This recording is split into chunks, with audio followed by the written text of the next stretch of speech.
Hello friends, प्रीति ma'am's academy में आपका स्वागत है। फ्रेंड्स, हमने बिल्स ऑफ एक्सचेंज का पूरा चैप्टर पढ़ लिया है। पार्टनरशिप फाइनल अकाउंट भी पूरा चैप्टर हो गया है, कंप्लीट कर लिया है हमने। अब आज के इस वीडियो में हम एक न्यू चैप्टर स्टार्ट करने वाले हैं, that is accounts of non profit concern, जिसे हम नॉन प्रॉफिट ऑर्गेनाइजेशंस कहते हैं। फ्रेंड्स, ये चैप्टर बहुत ज्यादा इंपॉर्टेंट है क्योंकि इस चैप्टर के ऑप्शन में एग्जाम में कोई दूसरा चैप्टर नहीं आने वाला। ये चैप्टर आपको फिक्स 12 मार्क्स के लिए इस चैप्टर से प्रैक्टिकल क्वेश्चन आएगा, क्वेश्चन नंबर 6 में। तो फ्रेंड्स, इस वीडियो में हम पढ़ेंगे नॉन प्रॉफिट कंसर्न का इंट्रोडक्शन। हम ये जानेंगे कि नॉन प्रॉफिट ऑर्गेनाइजेशन क्या होता है और उसके एग्जाम्पल्स क्या है और वो कौन से अकाउंट्स बनाते हैं, कब बनाते हैं, कैसे बनाते हैं। और ये चैप्टर में आपको 2 लेक्चर एटलीस्ट इंट्रोडक्शन में जाएगा। तो फ्रेंड्स, जैसे कि मैं हमेशा कहती हूँ कि कोई भी अकाउंट्स क्या कोई भी सब्जेक्ट का अगर हम कोई चैप्टर, कोई टॉपिक स्टार्ट करते हैं तो उसका इंट्रोडक्शन समझना बहुत जरूरी है। पहले आप इंट्रोडक्शन जरूर पढ़िए, क्योंकि अगर आप इंट्रोडक्शन नहीं देखेंगे तो आपको पूरा नॉलेज नहीं मिलेगा। और अगर किसी चीज का आपको पूरा नॉलेज नहीं होगा तो आपके डाउट्स क्या कभी क्लियर होंगे? नहीं, पूरी तरह से कभी आपके डाउट्स क्लियर नहीं होंगे। इसीलिए इंट्रोडक्शन के वीडियोस जरूर देखा करिए। तो ये जो लेक्चर है, ये वीडियो है, इसके अंदर हम ये पढ़ेंगे कि नॉन प्रॉफिट कंसर्न क्या होता है और उसमें कौन से अकाउंट्स बनाए जाते हैं। और नेक्स्ट वीडियो जो होगा इंट्रोडक्शन का, उसमें हम पढ़ेंगे एडजस्टमेंट्स के बारे में कि नॉन प्रॉफिट कंसर्न में किस तरह के एडजस्टमेंट्स आते हैं। और ये एडजस्टमेंट्स का जो वीडियो होगा ये बहुत इंपॉर्टेंट होगा, क्योंकि उस वीडियो में मैं एक ऐसा ट्रिक देने वाली हूँ जिससे कि नॉन प्रॉफिट कंसर्न्स के एडजस्टमेंट आप यूं ही सॉल्व कर लेंगे। उसमें आपको डाउट ज्यादा नहीं आएंगे, बहुत सारे डाउट्स आपके ऐसे ही क्लियर हो जाएंगे। तो वो वीडियो तो आप जरूर देखिएगा। ओके, तो चलिए आज का हम वीडियो स्टार्ट करते हैं। तो फ्रेंड्स, हम पढ़ने वाले हैं आज accounts of non profit concern. तो accounts of non profit concern पढ़ने के पहले हम ये जानेंगे कि नॉन प्रॉफिट कंसर्न, जिसे हम नॉन प्रॉफिट ऑर्गेनाइजेशन भी कहते हैं, इसका मतलब क्या होता है। तो सबसे पहले नॉन प्रॉफिट ऑर्गेनाइजेशन, ये क्योंकि एक ऑर्गेनाइजेशन है तो हम पहले ये जानेंगे कि ऑर्गेनाइजेशन का मीनिंग क्या होता है। तो ऑर्गेनाइजेशन का मीनिंग होता है a group of people coming together to perform a work together in order to achieve a particular aim। यानी कि यहाँ ऑर्गेनाइजेशन का मतलब क्या होता है कि group of people coming together, एक साथ आते हैं। क्यों आते हैं? टू परफॉर्म अ वर्क, वो कुछ ना कुछ काम करने के लिए आते हैं। और वो जो भी काम करते हैं उस काम का कुछ ना कुछ मकसद होता है, कुछ एम अचीव करना चाहते हैं। तो अब ये ग्रुप ऑफ पीपल जो वर्क करते हैं, ये वर्क अगर वो प्रॉफिट कमाने के लिए करें, ठीक है, तो हम उसको बोलेंगे वर्क फॉर अर्निंग प्रॉफिट। लेकिन जरूरी नहीं है कि हर बार ये लोग प्रॉफिट कमाने के लिए ही काम करें। इंसान अपने लाइफ में जो भी काम करता है, जरूरी नहीं है कि वो हर काम सिर्फ प्रॉफिट कमाने के लिए ही करे। कभी कभी वो काम सोशल वर्क के लिए, लोगों के अच्छे के लिए, अपनी मन की खुशी के लिए भी करता है। तो ये जो सोशल वर्क के लिए काम करते हैं, ये काम वो प्रॉफिट कमाने के लिए नहीं करते। ये काम क्यों करते हैं? पब्लिक के भले के लिए, to provide service to people. तो नेक्स्ट अगर जो हम एम है टू प्रोवाइड, लोगों को सर्विस देने के लिए, लोगों के भले के लिए, सोशल वर्क के लिए, राइट।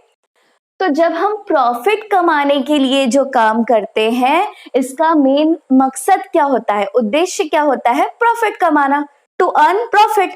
यहां मैं लिख देती हूँ, ये काम हम क्यों करते हैं? To earn profit. जो भी काम हम प्रॉफिट कमाने के लिए करते हैं उसका मेन एम क्या होता है? To earn profit.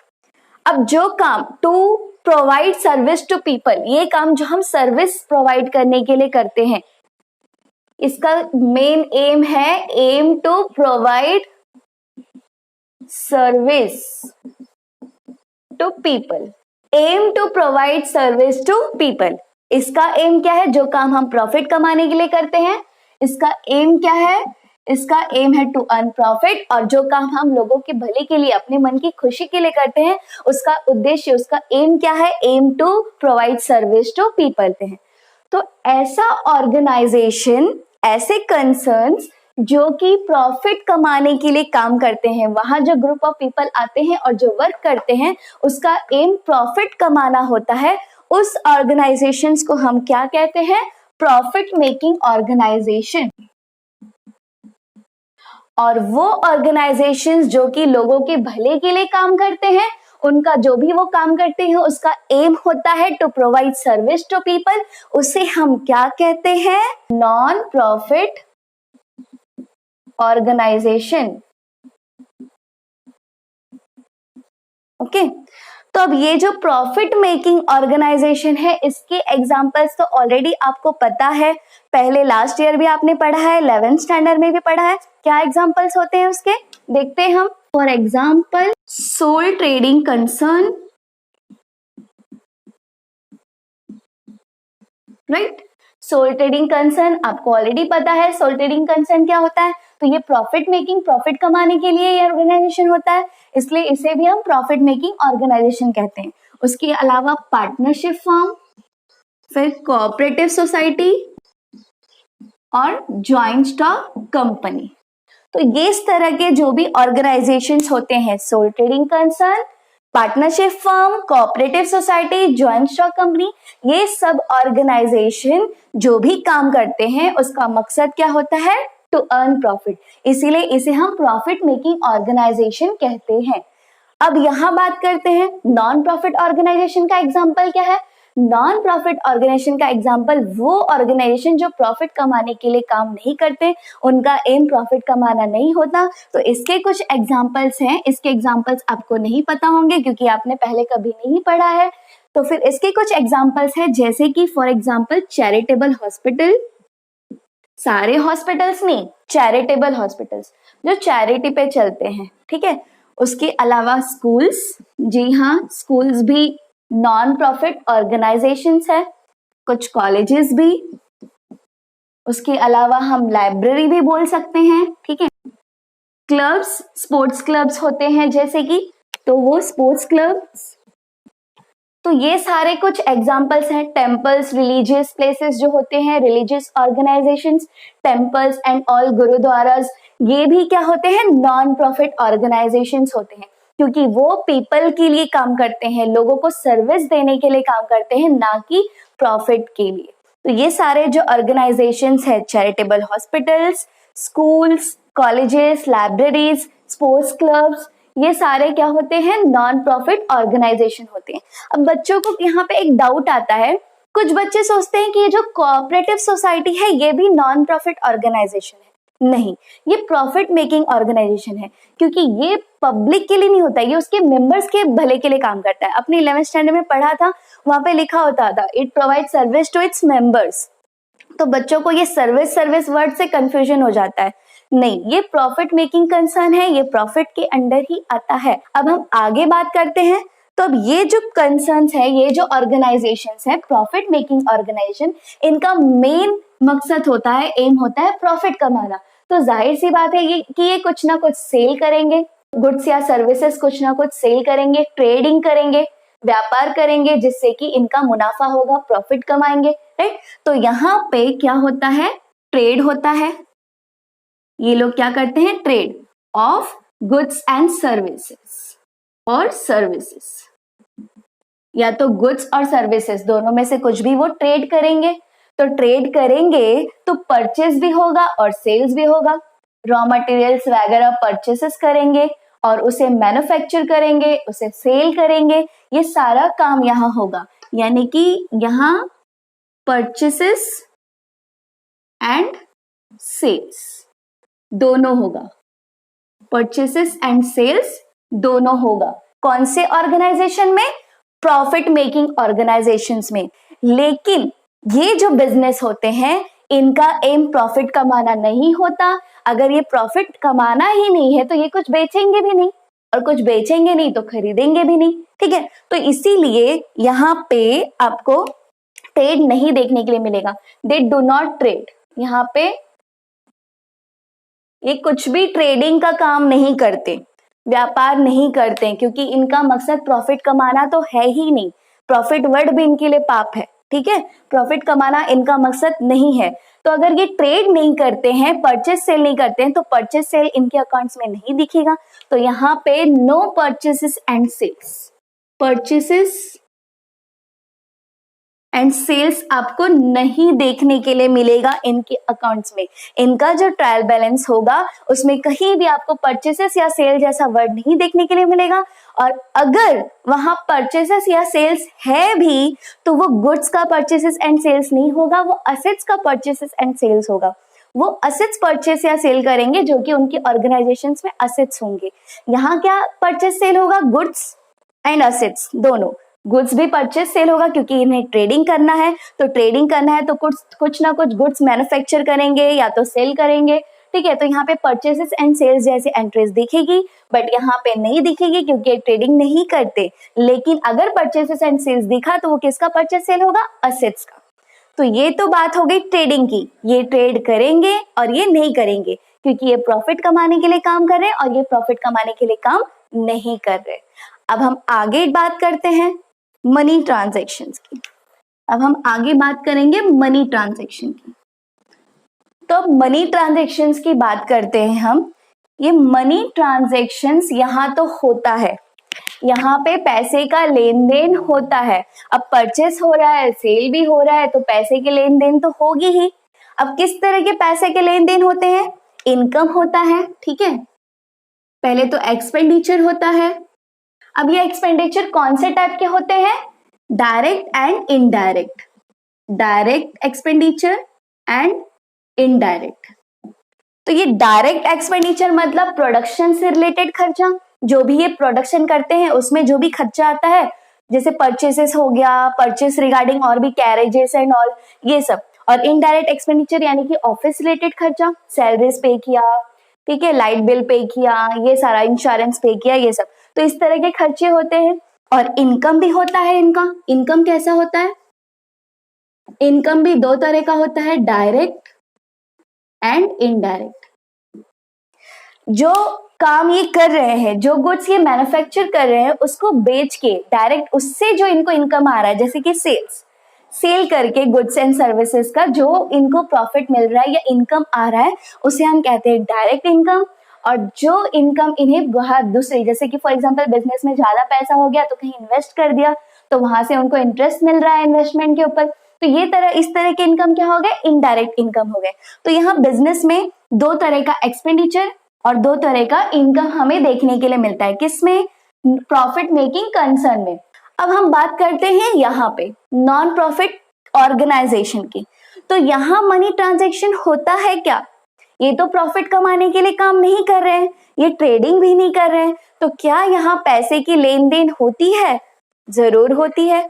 भले प्रॉफिट कमाने के लिए काम नहीं कर रहे हैं, लेकिन फिर भी बिजनेस में इस ऑर्गेनाइजेशन में पैसे आते भी हैं और पैसे जाते भी हैं, ट्रांजैक्शन होता है। अब यहाँ किस तरह का ट्रांजैक्शन होता है हम ये देखेंगे। जी हाँ, मनी ट्रांजैक्शन यहाँ भी होता है। तो यहाँ किस तरह के ट्रांजैक्शन होते हैं? परचेसेस एंड सेल्स रिलेटेड नहीं होगा, यानी कि डायरेक्ट जो भी एक्सपेंडिचर है या डायरेक्ट इनकम है ये आपको यहाँ पे नहीं देखने के लिए मिलेगा, क्योंकि यहाँ पे ना तो कुछ प्रोडक्शन हो रहा है और ना तो कुछ सेल हो रहा है। और डायरेक्ट इनकम और डायरेक्ट एक्सपेंडिचर हम किसे कहते हैं? प्रोडक्शन रिलेटेड एक्सपेंडिचर को और सेल्स रिलेटेड इनकम को। तो इसलिए यहाँ ऐसा कुछ नहीं है, ट्रेड नहीं होगा, तो यहाँ पे डायरेक्ट इनकम और डायरेक्ट एक्सपेंडिचर आपको नहीं देखने के लिए मिलेगा। तो पैसे आते कहाँ से हैं? इनडायरेक्ट एक्सपेंडिचर से, इनडायरेक्ट एक्सपेंडिचर और इनडायरेक्ट इनकम से। लेकिन ये उसे इनडायरेक्ट एक्सपेंडिचर नहीं कहते, क्योंकि ये तो एक ही तरह का एक्सपेंडिचर है इनके लिए, ये तो ट्रेडिंग वर्क कर ही नहीं रहे। तो ये लोग उससे क्या कहते हैं? यहाँ पे दो तरह का एक्सपेंडिचर होता है, ठीक है। तो एक होता है कैपिटल एक्सपेंडिचर। तो यहाँ पहले मैं एक्सपेंडिचर की बात करती हूँ। एक्सपेंडिचर, तो एक्सपेंडिचर दो टाइप का होता है। पहला होता है कैपिटल एक्सपेंडिचर और दूसरा है रेवेन्यू एक्सपेंडिचर। अब कैपिटल एक्सपेंडिचर का मतलब क्या होता है कि सपोज इस ऑर्गेनाइजेशन ने असेट्स खरीदा है, ठीक है, असेट्स खरीदा है, जैसे कि फॉर एग्जांपल अगर मान लीजिए कि लाइब्रेरी है, तो लाइब्रेरीज है तो बेंचेस भी लगेंगे, राइट, बेंचेस लगेंगे, फैंस लगेंगे, ये सब लगेंगे। तो अगर ये परचेस कर रहा है तो इसे कौन सा एक्सपेंडिचर कहते हैं? कैपिटल एक्सपेंडिचर, क्योंकि ये चीजें हमें बार बार नहीं खरीदनी पड़ती। ये ऐसा एक्सपेंडिचर है जो कि बार बार नहीं करना पड़ता। एक बार बेंचेस खरीद लिया तो वो बहुत साल तक टिकेगा, 5 साल 10 साल कितना भी टिकेगा वो। तो ऐसे एक्सपेंडिचर को कैपिटल एक्सपेंडिचर कहते हैं और ये असेट्स होता है, ठीक है, ये क्या होता है? असेट्स होता है। वही रेवेन्यू एक्सपेंडिचर वो एक्सपेंडिचर होता है, वो खर्चे होते हैं जो हमें बार बार करने पड़ते हैं, जैसे कि इलेक्ट्रिसिटी बिल पे करना, स्टाफ्स को सैलरी देना, ये सारे जो एक्सपेंडिचर होते हैं ये बार बार करना पड़ता है। तो ऐसे एक्सपेंडिचर को हम रेवेन्यू एक्सपेंडिचर बोलते हैं। तो यहाँ पैसे की लेन देन होती है। देन कैसे होती है? अभी लेन की बात नहीं हुई, अभी इनकम की बात नहीं, अभी मैं सिर्फ एक्सपेंडिचर बता रही हूँ। एक्सपेंडिचर किस टाइप की होती है? वहां डायरेक्ट और इनडायरेक्ट एक्सपेंडिचर होता है, और यहाँ capital expenditure and revenue expenditure. वो एक्सपेंडिचर जो कि हमने असेट्स परचेस करने के लिए लिया है उसे हम कहते हैं कैपिटल एक्सपेंडिचर, और वो एक्सपेंडिचर जो बार बार होने वाले हैं, एक्सपेंडिचर है, खर्चा है, ऐसा खर्चा जो बार बार होगा, उसे हम कहते हैं रेवेन्यू एक्सपेंडिचर। इसके बाद अब हम इनकम की बात करते हैं। इनके पास इनकम कहाँ से आता है? इनकम यानी कि इनके पास पैसे आते हैं। आते कहाँ से हैं पैसे? दो तरह के पैसे आते हैं, same, capital income and revenue income. तो कैपिटल इनकम का मतलब वो इनकम जो कि आया तो है लेकिन वो एक्चुअली इनकम इनका नहीं है, उसे हम लायबिलिटी में शो करते हैं, ठीक है। यानी कि एक साथ मान लीजिए बहुत सारा पैसा आया लेकिन वो पैसा स्पेशली किसी पर्पस के लिए बोल दिया गया, जैसे कि किसी ने डोनेशन दिया। मान लीजिए कि ये एक स्कूल है, यहाँ पे किसी ने डोनेशन दिया, ठीक है, डोनेशन, दान दिया। डोनेशन को क्या बोलते हैं? हम दान बोलते हैं ना। तो दान किया स्कूल को पैसे, और कहा कि ये पैसे स्पेशली आपके स्कूल की बिल्डिंग को डेवलप करने के लिए है, आप बिल्डिंग का फ्लोर बढ़ाएंगे, इससे बिल्डिंग के लिए है। तो उसे हम रेवेन्यू इनकम नहीं कहेंगे और उसे हम इनकम में नहीं लिखेंगे। वो क्या हो जाएगा? कैपिटल इनकम हो जाएगा। वो इनके लिए लायबिलिटी है जब तक वो उस बिल्डिंग को बना नहीं देते। तो यहाँ पे कैपिटल इनकम क्या होता है हमने ये समझा। और एक एग्जांपल दे देती हूँ। मान लीजिए किसी ने पैसे दिए, ठीक है, डोनेशंस दिए, या फिर मान लीजिए लेगेसीज मिला है। लेगेसीज मतलब क्या होता है पता है? ये मैं बाद में आपको बताऊंगी, अकाउंट्स बताते वक्त मैं बताऊंगी आपको लेगेसीज क्या होता है। तो मान लीजिए कहीं से इस तरह से पैसे आ रहे हैं, इनके पास इनकम आ रहा है, लेकिन वो किसी स्पेशल पर्पस के लिए, जैसे कि मान लीजिए क्लब्स है, स्पोर्ट्स क्लब्स है, तो उन्होंने कहा कि ये जो पैसे हैं स्पोर्ट्स मटेरियल खरीदने के लिए मैं दे रहा हूँ, डोनेट कर रहा हूँ। तो फिर उससे सिर्फ स्पोर्ट्स मटेरियल ही खरीदना है, तो वो क्या हो जाएगा? Capital income. और किसी ने ऐसे ही दे दिया डोनेशन, कुछ कहा नहीं, से बोल दिया ये डोनेशन मेरी तरफ से, ऐसे ही दे दिया, तो वो कौन सा इनकम हो जाएगा? Revenue income. उसे हम इनकम में लिखेंगे। तो ये हमने देखा कि यहाँ भी मनी ट्रांजैक्शन होता है और यहाँ भी मनी ट्रांजैक्शन होता है, लेकिन यहाँ जो मनी ट्रांजैक्शन है वो प्रोडक्शन, सेल्स, ठीक है, और उससे रिलेटेड और भी जो इनडायरेक्ट एक्सपेंडिचर होते हैं, सैलरीज वगैरह जो भी है, तो ये सारे मनी ट्रांजैक्शंस होते हैं। लेकिन यहाँ पे भी मनी ट्रांजैक्शन होता है। प्रॉफिट कमाना इनका उद्देश्य नहीं है, इनका एम नहीं है, लेकिन फिर भी यहाँ पैसे की लेन देन होती है। बट कैसे? व्यापार से नहीं, सेल्स और परचेसेस से नहीं, बल्कि किस तरह से होता है? इनकम इनके पास आएगा या तो डोनेशंस के रूप में, या तो जो इसके मेंबर्स होंगे, जैसे कि मान लीजिए स्पोर्ट्स क्लब है तो उसके कुछ मेंबर्स होंगे, या तो लाइब्रेरीज है तो उसके कुछ मेंबर्स होंगे जो कि वहाँ लाइब्रेरी को यूज करते हैं, वहां जाते हैं तो उनको पहले मेंबरशिप भरना पड़ता है, मेंबर बनना पड़ता है, तो वो कुछ ना कुछ पैसा, फीस यानी सब्सक्रिप्शंस देंगे। जैसे कि स्कूल में स्टूडेंट्स हैं तो उनको कुछ ना कुछ फीस भरना पड़ता है, ट्यूशन फीस वगैरह। तो ये सब क्या होता है? रेवेन्यू इनकम होता है इनके लिए। इनके पास पैसे आते कहाँ से? डोनेशन से, लेगेसीज। लेगेसीज क्या होता है मैं आपको अभी बता देती हूँ। देखिए, अगर मान लीजिए कोई अपने जीते जी कोई डोनेट करता है, पैसा डोनेशन देता है इन ऑर्गेनाइजेशंस को, तो उसे हम कहते हैं डोनेशन। लेकिन अगर मान लीजिए कि कोई इंसान है जिसकी डेथ हो गई, क्या हो गई? डेथ हो गई, बट उसने अपने विल में लिखा था कि मेरे मरने के बाद मेरा इतना इतना पैसा या इतने इतने प्रॉपर्टी इस ऑर्गेनाइजेशन को या इस आश्रम को दान कर देना, डोनेट कर देना। तो ऐसा जब डोनेशन मिलता है इन ऑर्गेनाइजेशन को, उसे हम लेगेसीज कहते हैं। यानी कि जब इंसान जीते जी डोनेशन देता है तो उसे ये डोनेशन बोलेंगे, और जब कोई मरने के बाद उनके तरफ से, थ्रू देम, ठीक है, उनके तरफ से कुछ डोनेशन मिलता है इन ऑर्गेनाइजेशंस को, तो ये उसको कहाँ लिखेंगे? लेगेसीज में लिखेंगे। तो लेगेसीज भी इनकम है इनके लिए। तो इस तरह के इनको इनकम मिलते हैं। वही इनकम अगर फिक्स किसी काम के लिए मिला हो तो कैपिटल इनकम कहते हैं, लेकिन वो इनकम अगर ऐसे ही दे दिया गया हो, वो डोनेशंस या कुछ ऐसे ही दिया हो, तो रेवेन्यू इनकम कहते हैं। और इसके जो मेंबर्स होते हैं वो टाइम टू टाइम जो फीस पे करेंगे या सब्सक्रिप्शंस भरेंगे या ट्यूशन फीस भरेंगे, ठीक है, ये सब क्या होता है? रेवेन्यू इनकम होता है इनके लिए। तो यहाँ से इनके पैसे जाते और आते हैं। इस तरह से यहाँ मनी ट्रांजेक्शन होता है। तो इतना बात आगे समझ में। अब हम आगे देखते हैं। तो अब यहाँ भी मनी ट्रांजेक्शन होता है, यहाँ भी मनी ट्रांजेक्शन होता है। तो अब हम बात करते हैं अकाउंट्स की। जब दोनों ऑर्गेनाइजेशन में मनी ट्रांजेक्शंस होते हैं तो अकाउंट्स तो दोनों बनाएंगे, राइट? अकाउंट्स ये भी बनाएंगे और अकाउंट्स ये भी बनाएंगे। क्यों? क्योंकि पैसे की लेन देन अगर हो रही है तो हिसाब रखना जरूरी है कि कितना पैसा आया और कितना पैसा गया, और साल के एंड में, ईयर के एंड में कितने पैसे बचे हुए हैं। ये अकाउंट्स क्यों बनाते हैं? ये पता करने के लिए कि हमें ईयर के एंड में कितना प्रॉफिट हुआ है, या अगर लॉस हुआ है तो कितना लॉस हुआ है, और कंपेयर करने के लिए कि हमारा बिजनेस कितना ग्रो हो रहा है, प्रॉफिट बढ़ रहा है कि नहीं बढ़ रहा है। वो प्रॉफिट जानने के लिए ये अकाउंट्स बनाते हैं, और पैसे का जो भी लेन देन हुआ है उसका अच्छे से नोट, मतलब बुक्स रखने के लिए, हिसाब रखने के लिए बनाते हैं। अब ये बिजनेस क्यों अकाउंट्स बनाते हैं? ये देखने के लिए कि इनको जितने भी पैसे आए और जो भी खर्चे हुए, कहाँ कहाँ हुए, कितने पैसे खर्च हुए, कितने पैसे आने बाकी है, और कितना पैसा कहाँ खर्च हुआ, और लास्ट में ईयर के एंड में कितना बैलेंस बचा हुआ है। ओके, तो अब हम दोनों बिजनेसेस के अकाउंट्स की बात करते हैं कि ये कौन सा अकाउंट्स बनाएंगे और ये कौन सा अकाउंट्स बनाएंगे। तो फ्रेंड्स, अब हम ये देखेंगे कि प्रॉफिट मेकिंग कंसर्न्स कौन से अकाउंट्स बनाते हैं और नॉन प्रॉफिट मेकिंग ऑर्गेनाइजेशंस कौन से अकाउंट्स बनाते हैं। तो हमने देखा कि यहाँ भी मनी ट्रांजेक्शंस होते हैं, यहाँ भी मनी ट्रांजेक्शंस होते हैं। तो जो भी ट्रांजेक्शंस होगा, पहले ये क्या करते हैं? जर्नल एंट्रीज पास करते हैं, फिर उस जर्नल एंट्रीज का लेजर अकाउंट बनाते हैं, लेजर में पोस्टिंग करते हैं, और फिर लेजर से क्या बनाते हैं? ये ट्रायल बैलेंस बनाते हैं। ये तो हमें पहले से भी पता है, हमने पार्टनरशिप फाइनल अकाउंट किया है। तो ये पहले क्या बनाते हैं? ट्रायल बैलेंस, लेजर के बाद ट्रायल बैलेंस बनाते हैं, और उस ट्रायल बैलेंस से फिर कहाँ ये एंट्री करते हैं, कहाँ पोस्टिंग करते हैं? ट्रेडिंग अकाउंट में।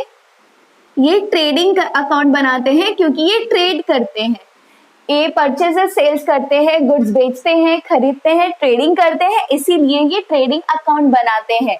और ट्रेडिंग अकाउंट के साथ और कौन सा अकाउंट बनाते हैं? प्रॉफिट एंड लॉस अकाउंट भी बनाते हैं, और उसके बाद बैलेंस शीट बनाते हैं, राइट? ये अकाउंट्स ये बनाते हैं। अब यहाँ ट्रायल बैलेंस जो होता है, ट्रायल बैलेंस में आपको डेबिट बैलेंस दिया होता है, क्रेडिट बैलेंस दिया होता है, और उसकी पोस्टिंग कहाँ करते हैं? ये trading and profit and loss account में। ट्रेडिंग अकाउंट में सारे ट्रेड रिलेटेड यानी कि परचेसेस एंड सेल्स रिलेटेड जो भी इनकम एक्सपेंडिचर होता है वो एंटर करते हैं, और प्रॉफिट एंड लॉस अकाउंट में जो भी इनडायरेक्ट एक्सपेंडिचर और इनकम होता है वो पोस्ट करते हैं, और बैलेंस शीट में असेट्स एंड लायबिलिटीज बनाते हैं। तो ये सारे अकाउंट्स ये बनाते हैं, और ये अकाउंट्स ये क्यों बनाते हैं? ये जानने के लिए कि ईयर के एंड में कितना प्रॉफिट हुआ है या लॉस हुआ है, और अगर लॉस हुआ है तो कितना हुआ है, और प्रॉफिट हुआ है तो कितना हुआ है, ये जानने के लिए बनाते हैं। उसी तरह अब यहाँ पे नॉन प्रॉफिट ऑर्गेनाइजेशंस में भी मनी ट्रांजेक्शंस होता है। तो मनी ट्रांजेक्शंस तो यहाँ भी होता है, पैसे के लेन देन यहाँ भी होते हैं। तो ये भी पहले क्या करेंगे? जर्नल एंट्रीज पास करेंगे। जर्नल एंट्रीज पास करने के बाद लेजर भी बनाना पड़ेगा, तो लेजर अकाउंट बनाते हैं, और फिर लेजर की पोस्टिंग ये भी ट्रायल बैलेंस में करते हैं। तो ये भी ट्रायल बैलेंस बनाते हैं। अब इस ट्रायल बैलेंस के बाद ये और एक अकाउंट बनाते हैं जिसका नाम है रिसिप्ट्स एंड पेमेंट्स अकाउंट।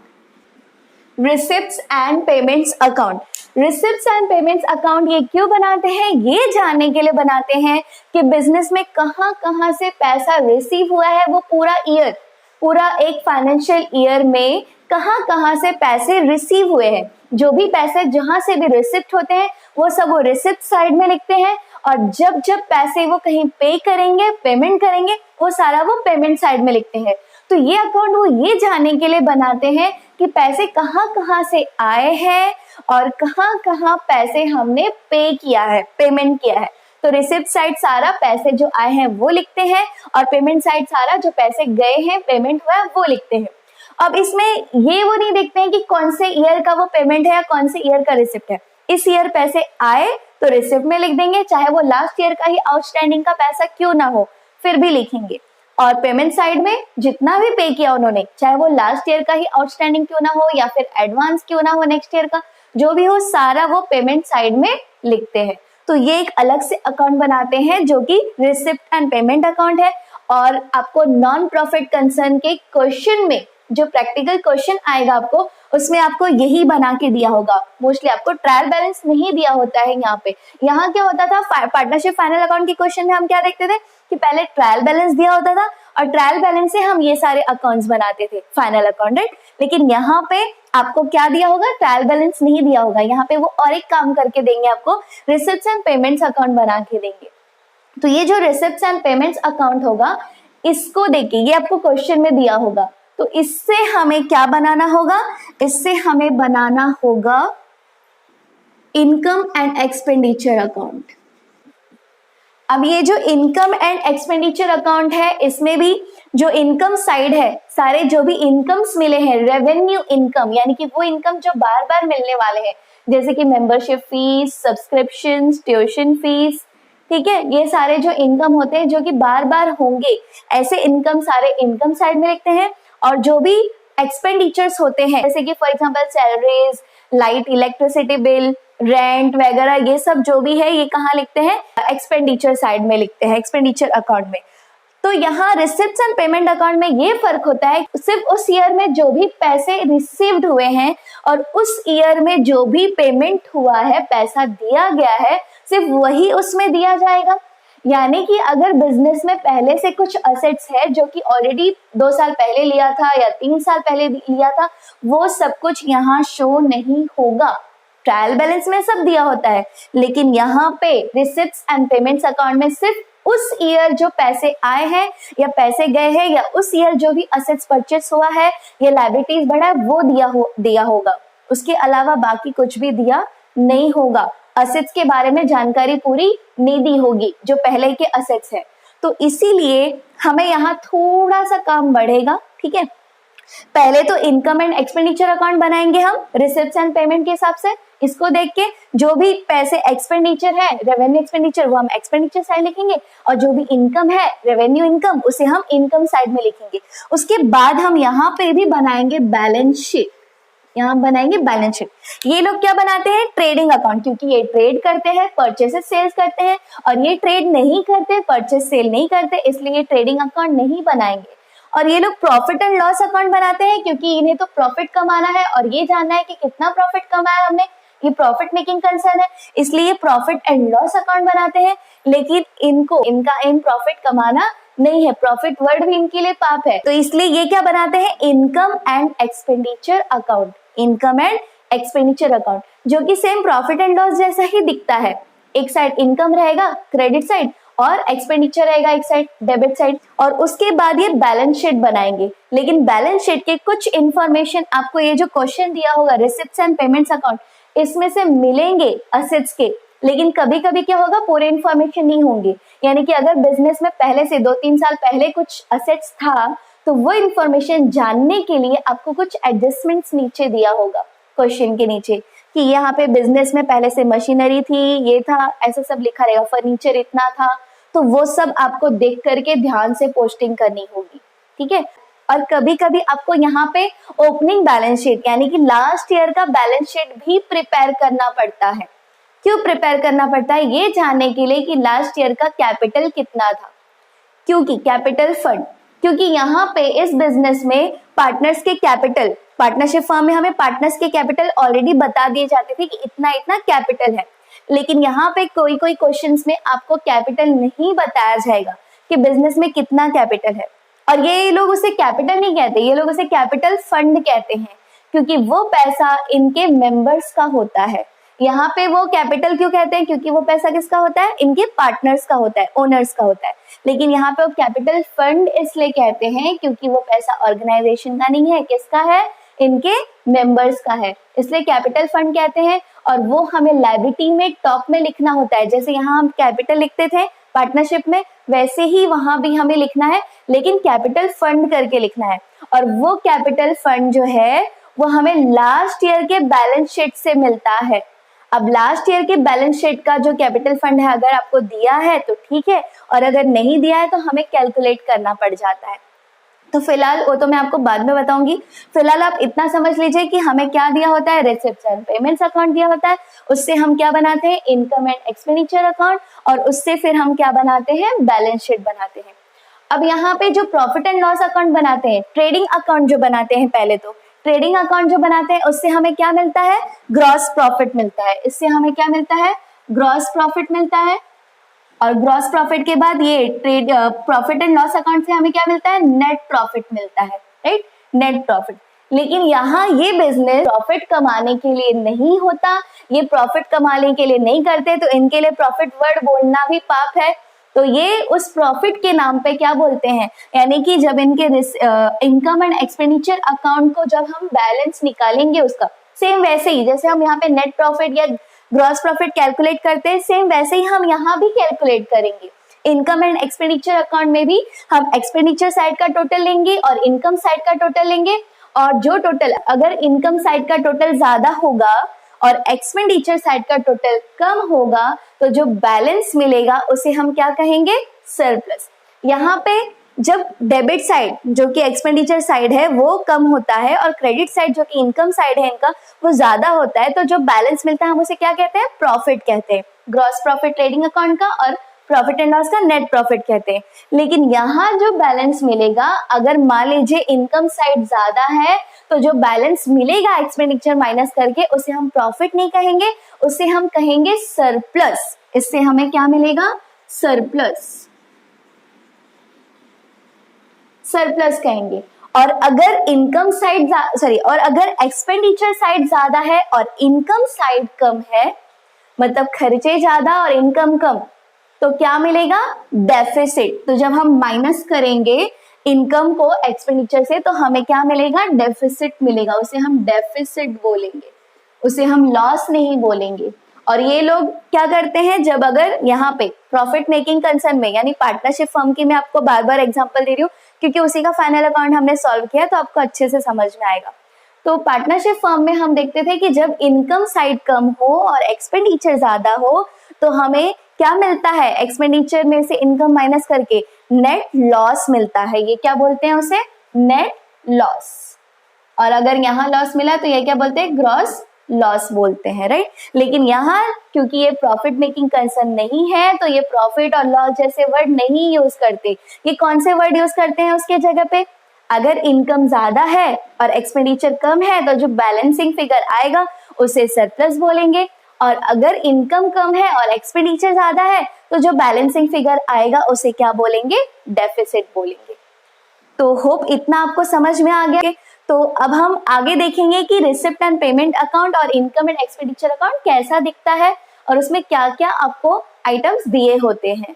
तो फ्रेंड्स अब हम आगे देखते हैं कि आपको accounts of non profit concern में कौन सा क्वेश्चन में कौन सा अकाउंट दिया होता है और उससे आपको कौन कौन से अकाउंट्स बनाने होते हैं, हम ये देखेंगे। सबसे पहले तो फ्रेंड्स ये वीडियो थोड़ा बड़ा हो जाएगा क्योंकि ये बहुत इंपॉर्टेंट चैप्टर है और इसका इंट्रोडक्शन बहुत जरूरी है आपको जानना, नहीं तो आपको चैप्टर ठीक से समझ में नहीं आएगा, आपको कुछ ना कुछ डाउट्स आएंगे। तो इसलिए आप वीडियो पूरा देखिए, भले थोड़ा बड़ा हो जाए बट नॉलेज मिलना बहुत जरूरी है, राइट? तो आप देखिए पूरा, और नेक्स्ट वीडियो में हम सिर्फ एडजस्टमेंट्स करने वाले हैं, इसलिए मैं सोच रही हूँ कि जितने भी इंट्रोडक्शंस के पार्ट्स है वो पूरा मैं इस वीडियो में कवर कर दूं। तो चलिए हम देखते हैं आगे। कि अकाउंट्स क्या क्या बनाने होते हैं। तो सबसे पहले तो नॉन प्रॉफिट कंसर्न के क्वेश्चन में आपको क्वेश्चन में कौन सा अकाउंट दिया होता है हम ये देखते हैं। तो क्वेश्चन में दिया होता है आपको receipts and payments account. Receipts and payments account ऐसा होता है, ये डेबिट साइड होता है और ये क्रेडिट साइड होता है।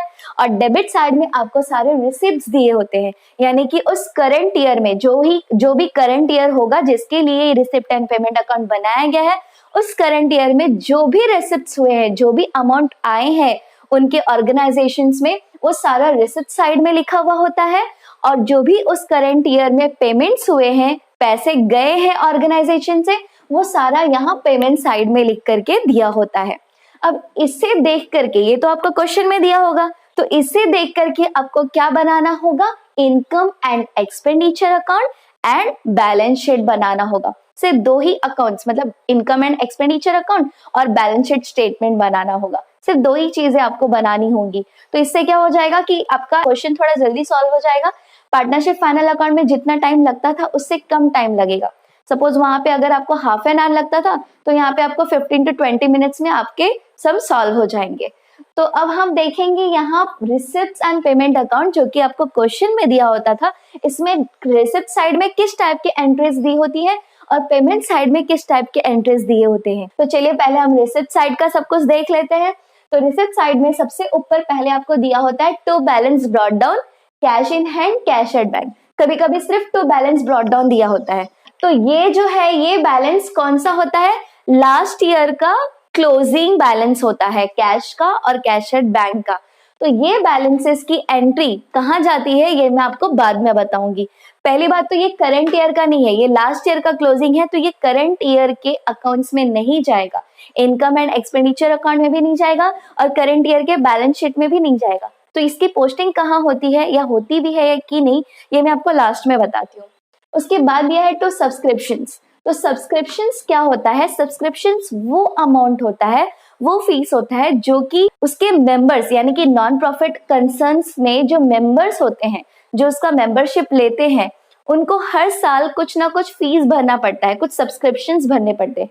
तो ये जो सब्सक्रिप्शंस होता है, ये जो मेंबर्स देते हैं, अब ये मेंबर्स जरूरी नहीं है कि बहुत अच्छे हो, टाइम पे दे दे, ठीक है। हो सकता है कि कुछ मेंबर्स ने इस ईयर का सब्सक्रिप्शन नेक्स्ट ईयर में दे दिया या नेक्स्ट ईयर का सब्सक्रिप्शन पहले ही दे दिया, ऐसा कुछ भी हो सकता है। जरूरी तो नहीं कि हर मेंबर एकदम एग्जैक्ट टाइम पे लाके दे देगा। तो जो कुछ मेंबर्स ऐसे होते हैं जो कि प्रीवियस ईयर का सब्सक्रिप्शन, यानी कि लास्ट ईयर का सब्सक्रिप्शन अगर उन्होंने इस ईयर में, यानी कि करंट ईयर में लाके दे दिया हो, तो वो सब्सक्रिप्शन भी यहाँ लिखा होता है, लेकिन कैसे दिया होगा, प्रीवियस ईयर करके, या फिर ईयर का आपको नाम दे देगा, जैसे कि 2018-19 करके दे देगा। उसी तरह करंट ईयर, अगर जो मेंबर्स ने करंट ईयर का सब्सक्रिप्शन भरा है, इस ईयर का, करंट ईयर का, तो वो करंट ईयर करके दिया होगा, या करंट ईयर यहाँ 2021 करके दिया होगा। उसके बाद अगर कुछ मेंबर्स ऐसे होते हैं कि बहुत ज्यादा अच्छे होते हैं, और नेक्स्ट ईयर का भी पहले ही दे देते हैं, एडवांस में दे देते हैं, तो वो आपको नेक्स्ट ईयर का नाम लिख के या नेक्स्ट ईयर करके दिया होगा सब्सक्रिप्शन, यहाँ पे लिख दिया होगा 2021 एंड 22 करके। तो इस तरह से आपको सब्सक्रिप्शन दिया होगा। अब सब्सक्रिप्शन की पोस्टिंग कहाँ जाती है, ये सब्सक्रिप्शन जो है मेंबर्स हर साल पे करते हैं ऑर्गेनाइजेशंस में। तो हर साल जो इनकम बार बार, जो रिसिप्ट्स बार बार आता है, वो क्या हो जाता है, रेवेन्यू इनकम होता है, और रेवेन्यू इनकम को हम इनकम साइड में लिखते हैं। तो ये वाला जो सब्सक्रिप्शंस है ये यहाँ पे जाएगा, ये देखिए बाय सब्सक्रिप्शंस, और जो लास्ट ईयर का अगर पे किया है तो वो माइनस होगा, फिर नेक्स्ट ईयर का जो पे किया, एडवांस पे किया, वो भी माइनस होगा, और करंट ईयर का अगर हमें दिया है जो आउटस्टैंडिंग है, अभी भरा नहीं है कुछ लोगों ने करंट ईयर का, तो वो ऐड करेंगे क्योंकि वो करंट ईयर का हो जाएगा। खैर आप ये फॉर्मेट मत याद रखना, क्योंकि इसका मैं अलग से एक फॉर्मेट देने वाली हूँ सब्सक्रिप्शंस के लिए, जो भी उसके ऊपर एडजस्टमेंट्स आएंगे या कैसे उसका एंट्री करना है, ये मैं आपको अलग से नेक्स्ट वीडियो में मैं बताऊंगी। तो ये सिर्फ आपके समझने के लिए मैंने यहाँ लिख दिया है, ओके। अब उसके बाद हम देख लेते हैं क्या दिया है। उसके बाद दिया है एडमिशन फीस। एडमिशन फीस क्या होता है, ऑर्गेनाइजेशन में जो भी मान लीजिए एडमिशन लेगा, जैसे कि मान लीजिए स्कूल है, तो स्कूल में जो भी स्टूडेंट्स एडमिशन लेते हैं तो एडमिशन फीस भरते हैं कुछ ना कुछ, तो ये एडमिशन फीस भी इन ऑर्गेनाइजेशंस के लिए क्या हो जाता है, इनकम। क्योंकि जब जब ऑर्गेनाइजेशन में बच्चे एडमिशन लेंगे तो उनको एडमिशन फीस मिलेगा, और ये तो हर साल होना है, तो इसीलिए ये बार बार आने वाले रिसिप्ट्स है, तो इसे हम रेवेन्यू रिसिप्ट बोलेंगे। और ये भी कहाँ जाएगा, इनकम में। ये देखिए यहाँ पे एडमिशन फीस यहाँ पे आ जाएगा और हम अमाउंट लिख देंगे। कभी कभी आपको दिया होगा एडमिशन फीस में 50% कैपिटलाइज करना है या फिर पूरा कैपिटलाइज करना है। अगर ऐसा बोला है तो हम उसमें से 50% माइनस करके कैपिटल में ऐड कर देंगे लायबिलिटी साइड में। लेकिन नहीं बोला है, अगर ऐसा कुछ नहीं बोला है तो हम खुद से ऐसा नहीं करेंगे, जो है वो यहाँ लिख देंगे इनकम में, ठीक है।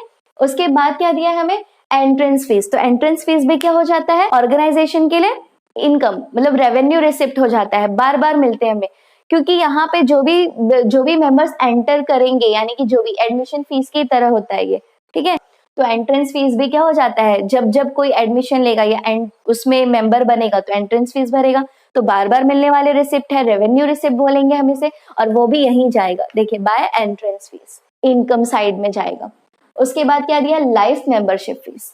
अब ये लाइफ मेंबरशिप फीस क्या होता है, ये जो सब्सक्रिप्शंस मेंबर्स भरते हैं ना, तो मान लीजिए उसमें कोई मेंबर ऐसा है जो बोल रहा है कि मैं बार बार हर साल सब्सक्रिप्शंस नहीं दूंगा, मुझे ये सब टेंशन नहीं चाहिए बार बार हर साल सब्सक्रिप्शन देते रहने का, इसलिए मैं काम करूंगा लाइफ टाइम का, हमेशा का टेंशन एक ही बार में खत्म कर दूंगा, मैं एक ही बार में पूरा का पूरा पैसा भर दूंगा सब्सक्रिप्शन का, लाइफ टाइम फीस भर दूंगा के लिए, तो उसी को हम बोलते हैं लाइफ मेंबरशिप फीस। तो लाइफ मेंबरशिप फीस जो है वो बार बार तो नहीं आएगा, वो लाइफ टाइम का एक ही बार भर देगा मेंबर, तो इस केस में ये रेवेन्यू रिसिप्ट नहीं होगा। रेवेन्यू रिसिप्ट तभी बोलते हैं जो रिसिप्ट बार बार आने वाले हैं, तो ये रेवेन्यू रिसिप्ट नहीं होगा। और इस तरह के रिसिप्ट को जो कि बार बार नहीं आएगा, एक बार ही आता है, बाद में आएगा कि नहीं कुछ फिक्स नहीं है, ऐसे रिसिप्ट को हम कहाँ लिखते हैं, लायबिलिटीज में लिखते हैं। वो क्या बन जाएगा, लायबिलिटी बन जाएगा, ओके। उसके बाद नेक्स्ट क्या है, टू लेगेसीज।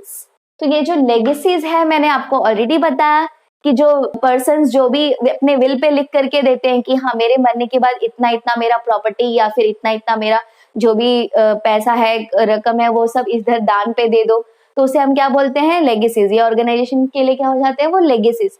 तो लेगेसीज भी क्या होता है, इनके लिए इनकम होता है। तो ये दो टाइप का हो सकता है, जैसा आपको क्वेश्चन में दिया है वही करोगे। अगर बोला है रेवेन्यू है तो इसे आप इनकम में लिखोगे, यहाँ लिखोगे बाय लेगेसीज, और अगर बोला है कैपिटलाइज करना है तो इसे आप कैपिटल में, लायबिलिटी साइड में जो कैपिटल फंड होगा उसमें ऐड कर देंगे, ओके। उसके बाद क्या दिया है, तो गवर्नमेंट ग्रांट्स। अब ये गवर्नमेंट ग्रांट्स क्या होता है कि गवर्नमेंट ये सब जो चैरिटेबल ट्रस्ट वगैरह होते हैं, जो नॉन प्रॉफिट कंसर्न्स होते हैं, इससे देता है, ग्रांट्स देता है, ठीक है। तो ये अगर स्पेसिफिक किसी पर्पस के लिए दिया है, जैसे कि उसने बोला है कि for giving awards to students, suppose for example school में दिया है ग्रांट्स और बोला है कि इस पैसे से बच्चों के लिए गार्डन बनाना है, तो ऐसा जो ग्रांट होगा जो कि फिक्स एक काम के लिए दिया हुआ है, वो कहाँ जाएगा, लायबिलिटी में। लेकिन कुछ नहीं बोला है, सिर्फ गवर्नमेंट ग्रांट्स करके दिया है, तो कहाँ जाएगा, वो इनकम साइड में जाएगा, ठीक है। उसके बाद नेक्स्ट क्या दिया है, स्पेसिफिक फंड। स्पेसिफिक फंड मतलब ऐसा फंड जो कि स्पेसिफिक किसी पर्पस के लिए दिया है, जैसे कि फॉर बिल्डिंग फंड, बिल्डिंग के बनाने के लिए दिया है, या फॉर प्लेग्राउंड फंड, ठीक है, प्लेग्राउंड फंड करके दिया है, यानी कि उस स्पेसिफिक काम के लिए ही दिया है। तो ऐसे फंड जो कि स्पेसिफिक किसी पर्पस से दिया है, स्पेसिफिक काम से दिया है, तो फिर वो कहाँ जाता है, लायबिलिटी में हम उसे लिखते हैं। क्या लिखेंगे वहां पे, स्पेसिफिक फंड करके लिखेंगे, जो भी नाम दिया होगा, स्पेसिफिक फंड, बिल्डिंग फंड, जो भी दिया होगा वैसे लिखेंगे। उसके बाद क्या दिया है, टू बिल्डिंग फंड। तो ये बिल्डिंग फंड आ गया, ये स्पेसिफिक फंड, बिल्डिंग फंड, मतलब फिक्स नाम किसी का दे दिया है, जैसे बिल्डिंग के साथ में फंड लगा दिया, किसी चीज का स्पेसिफिक नाम करके दे दिया है फंड, तो कहाँ जाएगा, लायबिलिटीज में जाएगा। और वैसे भी फंड्स तो लायबिलिटीज में ही जाते हैं, तो फंड्स अगर आ गया तो जब तक आपको बोला नहीं है कि वो रेवेन्यू है, वो लायबिलिटीज में ही जाता है, ओके। अब उसके बाद क्या दिया है, टू डिविडेंड रिसीव। तो डिविडेंड जो कि हर साल, अगर मान लीजिए आपने कहीं इन्वेस्टमेंट किया है तो हर साल डिविडेंड मिलता है, अगर शेयर्स में इन्वेस्ट किया हो तो हर साल उसके ऊपर क्या मिलता है, डिविडेंड मिलता है। तो मान लीजिए इन ऑर्गेनाइजेशंस के पास थोड़ा ज्यादा पैसा आ गया, मान लीजिए कहीं से डोनेशंस मिल गए, तो वो पैसे अगर इन्होंने कहीं इन्वेस्ट किया है किसी शेयर्स में, किसी बिजनेस के, तो वहां से इनको डिविडेंड मिलेगा। तो वो हर साल मिलेगा, तो ये बार बार आने वाला रिसिप्ट है, तो इसलिए इसे हम रेवेन्यू रिसिप्ट बोलेंगे। और ये हम कहाँ लिखेंगे? इनकम में। ये देखिए यहाँ पे डिविडेंड रिसिप्ट। उसके बाद क्या दिया है हमें? Tuition fees. तो ये ट्यूशन फीस जो होता है ये सब्सक्रिप्शन के ही जैसा होता है। अगर मान लीजिए जिम है, लाइब्रेरी है, स्पोर्ट्स क्लब है, तो उसके जो मेंबर्स होते हैं वो जो फीस भरते हैं उसे हम सब्सक्रिप्शंस बोलते हैं, हर साल जो फीस भरते हैं। वही अगर वो स्कूल है या कॉलेजेस है तो उसमें जो मेंबर्स होंगे, जो स्टूडेंट्स, वो जब फीस भरेंगे तो उसे क्या कहते हैं? ट्यूशन फीस बोलते हैं। तो ट्यूशन फीस भी बार बार मिलेगा उन्हें, बार बार आने वाले रिसिप्ट है, तो ये भी रेवेन्यू रिसिप्ट है। और रेवेन्यू रिसिप्ट है तो कहाँ लिखेंगे? इनकम में लिखेंगे। देखिए यहाँ ट्यूशन फीस लिख दिया। उसके बाद लॉकर रेंट। तो लॉकर रेंट जैसे कि मान लीजिए लाइब्रेरी है, तो लाइब्रेरी में जो स्टूडेंट्स पढ़ने आ रहे हैं तो वहां पे कुछ लॉकर लेना चाहते हैं रेंट पे, वहां पे अपने बुक्स रखने के लिए, तो वो लॉकर उन्हें रेंट पे मिलता है और उसका उन्हें रेंट भरना पड़ता है। तो ये बिजनेस के लिए ये ऑर्गेनाइजेशन के लिए क्या हो जाएगा? रिसिप्ट हो जाएगा। और लॉकर का रेंट वो लेंगे, तो ये बार बार आने वाले रिसिप्ट है, क्योंकि वो रेंट एक बार तो नहीं देगा, बार बार उसे देना पड़ेगा जब तक उसने वो लिया है लॉकर। तो ये बार बार आने वाले रिसिप्ट है, इसलिए हम इसे रेवेन्यू रिसिप्ट बोलेंगे। और इसे भी हम कहाँ लिखेंगे? इनकम साइड में। ये देखिए लॉकर रेंट। उसके बाद क्या दिया है? डोनेशंस। तो डोनेशंस दो टाइप के होते हैं, या तो वो रेवेन्यू डोनेशन होगा या तो कैपिटल डोनेशन होगा। तो अगर बोला है डोनेशन के बारे में कि कैपिटल है, कैपिटल रिसिप्ट है, कैपिटलाइज करना है, तो हम उसे कैपिटल में लायबिलिटी साइड में ऐड करेंगे। और अगर बोला है रेवेन्यू है तो उसे हम इनकम में ही लिखेंगे, ठीक है। और अगर कुछ नहीं बोला है तो भी इनकम में ही लिखेंगे, ओके। उसके बाद क्या दिया है? To sale of old materials. मान लीजिए अगर जैसे कि फॉर एग्जांपल स्पोर्ट्स क्लब है, तो वहां पे जो स्पोर्ट्स मटेरियल्स है वो पुराने हो गए, तो उसे स्क्रैप में बेच दिया। तो फिर ऐसे केसेस में जो भी उससे प्रॉफिट आएगा, मतलब सपोज अगर वो भंगार जो था वो 1000 का था लेकिन बेचा उसको तो 1500 में बेच दिया, तो 500 का क्या हो गया? प्रॉफिट आ गया। तो वो कहाँ 500 रुपए कहाँ लिखेंगे? इनकम में लिखेंगे। Profit on sale of materials, old materials, या profit on sale of old assets, ऐसे। आगे क्या दिया है? To rent received. Rent received क्या होता है? ये भी इनके लिए रेवेन्यू इनकम होता है। जैसे कि फॉर एग्जांपल अगर मान लीजिए एक स्कूल है जिसका कि बहुत बड़ा प्रेमाइसेस है, तो वो प्रेमाइसेस वो शादी के लिए या कुछ कल्चरल एक्टिविटीज के लिए या स्पोर्ट्स के लिए किसी को रेंट पे दे रहा है, रेंट पे दे रहा है, तो उसका उसे रेंट पे लेगा, तो ये रेंट उससे क्या होगा? उसके लिए इनकम होगा। और वो एक बार तो रेंट पे नहीं देगा, हमेशा देते रहेगा, ओके। तो इसीलिए इसके लिए रेवेन्यू रिसिप्ट होगा। तो इस तरह का जो भी रेंट रिसीव्ड होगा ये कहाँ जाएगा? इनकम साइड में। सारे रेवेन्यू रिसिप्ट इनकम साइड में हम लिखते हैं, जो कि बार बार मिलते हैं।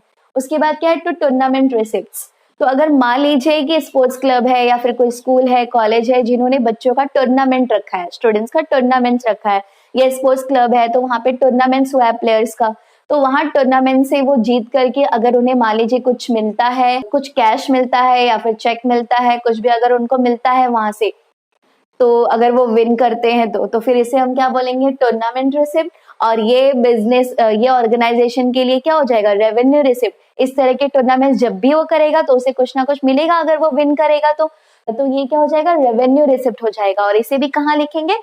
इनकम साइड में ही लिखेंगे। देखिए यहाँ पे टूर्नामेंट रिसिप्ट, ओके। उसके बाद क्या है? Balance carry down. तो ये जो टू बैलेंस कैरी डाउन जब भी आपको अगर डेबिट साइड में दिया हो, ये डेबिट साइड में यहाँ दिया हो, तो आपको समझ जाना है कि ये बैंक ओवरड्राफ्ट है। और ये आपको कहाँ लिखना है? लायबिलिटीज में लिखना है, बैंक ओवरड्राफ्ट करके, ओके। अब देखते हैं हम पेमेंट साइड। तो पेमेंट साइड में क्या दिया है? By balance brought down, bank overdraft. तो ये जो लास्ट ईयर का क्या है? क्लोजिंग बैंक ओवरड्राफ्ट है। लास्ट ईयर में इतना बैंक ओवरड्राफ्ट था, तो हम ये वाला करंट ईयर में नहीं लिखते, करंट ईयर में हम ये वाला लिखते हैं, ओके, क्योंकि ये लास्ट ईयर का, ये लास्ट ईयर के बैलेंस शीट में शो होगा। उसके बाद क्या दिया है? Bye salaries. तो सैलरीज पे कर रहे हैं, ये पेमेंट साइड में दिया है, तो फिर ये कहाँ जाएगा? एक्सपेंडिचर हो जाएगा, तो फिर ये यहाँ जाएगा टू सैलरीज। और सैलरीज पे कभी कभी एडजस्टमेंट्स दिया होता है, जैसे कि यहाँ पे दिया होगा paid 2000 paid for last year या 2000 पेड फॉर नेक्स्ट ईयर।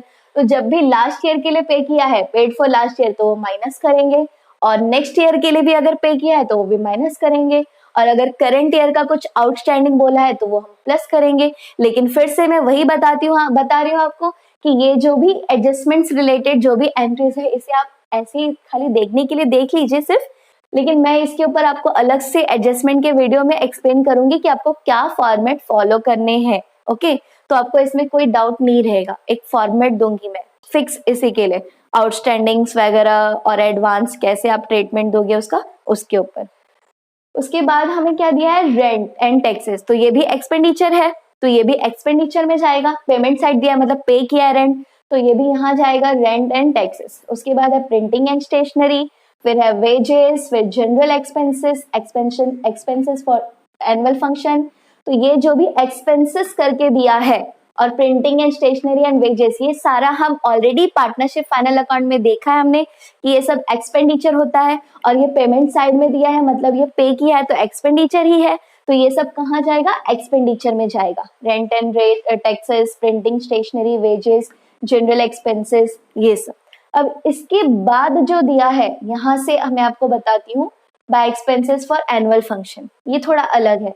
तो ये जब भी आपको यहाँ एक्सपेंसेस करके वर्ड दिख जाए और वो पेमेंट साइड में लिखा है तो आपको समझ जाना है कि वो एक्सपेंडिचर है, तो आपको एक्सपेंडिचर में ही लिखना है। तो ये by expenses for annual function जो दिया है, मान लीजिए स्कूल है तो स्कूल एनुअल फंक्शन करता है तो उसमें कुछ खर्चे आते हैं उसे, पहले तो स्टेज बनवाना होता है, फिर बच्चों के लिए कॉस्ट्यूम्स वगैरह लेने होते हैं, फिर जो चीफ गेस्ट आएंगे उन्हें कुछ ऑनरेरियम वगैरह देना होता है या कुछ भी देना होता है। तो ये सब खर्चे जो आते हैं एनुअल फंक्शन की, ये भी क्या हो जाता है, एक्सपेंडिचर होता है, इसे भी हम एक्सपेंडिचर साइड में लिखते हैं, to expenses for annual function. उसके बाद क्या दिया है, फर्नीचर बिल्डिंग। अब ये जो फर्नीचर और बिल्डिंग दिया है, ये फर्नीचर और बिल्डिंग आपको पहले चेक करना है कि पहले से भी बिजनेस में आपको एडजस्टमेंट में दिया है क्या फर्नीचर बिल्डिंग, ऐसा कुछ अगर दिया है तो ये फर्नीचर और ये बिल्डिंग में ऐड होगा, फर्नीचर में ऐड होगा परचेसेस करके, क्योंकि ये पेमेंट साइड में दिया है, आपको पेमेंट्स में दिया है, मतलब ये ऐसा फर्नीचर है जो कि उस करंट ईयर में खरीदा गया है, और ये बिल्डिंग ऐसा बिल्डिंग है जो कि उस करंट ईयर में बनाया गया है, पहले से नहीं था। तो अगर पहले से कुछ फर्नीचर था तो उसमें ये वाला ऐड करेंगे, और अगर नहीं है तो इसे डायरेक्टली असेट्स में लिखेंगे, असेट साइड में लिख देंगे। और अगर दिया है तो उस असेट्स में पहले पुराना वाला जो है वो लिख कर इसे ऐड करेंगे। खैर वो तो जब हम सम्स करेंगे मैं आपको अच्छे से समझाऊंगी। ओके, तो आगे क्या है फिर, इन्वेस्टमेंट। तो ये भी वो इन्वेस्टमेंट्स है जो कि करंट ईयर में किया गया है।